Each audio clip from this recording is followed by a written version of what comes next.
right, Lauren. And could you describe a time where maybe you just had to deal with some conflict, either with a coworker or a manager?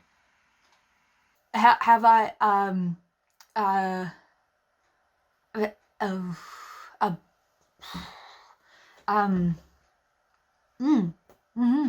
Good question. Let me just. Well, she's in a bit of a situation there, so I'm going to give her some time. To introduce myself, I'm Lauren Schulke, a recruiter at Katapult Network. Have you ever been in a situation where you've just been completely thrown off by an interviewer's situational based question? It happens all the time.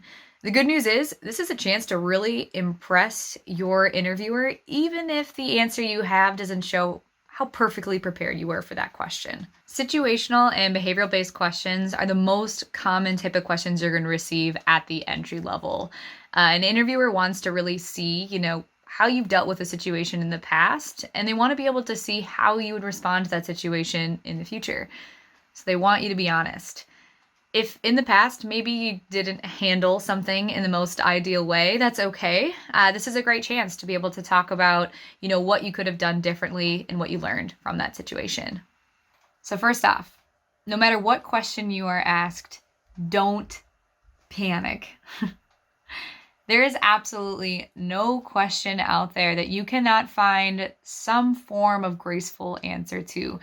You just gotta take some time, take a deep breath, and think about the question. A good strategy for this is to, again, take a breath and say something like, I haven't thought about that one before. Or repeat the question back to them. Just giving yourself this little bit of extra time can usually be enough of a chance to pull something from your past experiences. If this doesn't work, it may be for a couple of reasons. First off, do you just need more clarification? Sometimes interview questions are kind of vague. It can happen. So if you need more clarification, feel the need to ask that. For example, if I asked, tell me a time when you had to deal with conflict, you could follow up and say, a time I dealt with conflict with a coworker. It's going to give you a little bit of extra time, give you some more specificity, and hopefully help you answer that question. And that being said, maybe you didn't quite have the best answer for something that was conflict with a coworker. So maybe you would have asked instead, can I tell you about a conflict that I had with a customer? Or maybe you didn't have experience to pull from that either. So you could say something like, could I tell you about a class project where maybe I didn't agree with one of my team members? Oftentimes, not always, but most times, interviewers will let you go the direction that best suits your past work experiences. So take this initiative. Make sure that it's reflecting your work experience so you can give the most solid answer for yourself. And if you come across a question that you've never had to work with before, it's okay. Just take your time and don't feel the need to fill the silence. An interviewer is maybe going to be even impressed that you're really taking the time to think something through. Oftentimes, I find myself having to think out loud to find myself at an answer, and that's okay if you do that as well. Just make sure that you're following the STAR model, you're trying to stay on topic, and you're listening to what you're saying so that things are coming out as clearly as they can. Now, if all else fails, you've got nothing. There is nothing there.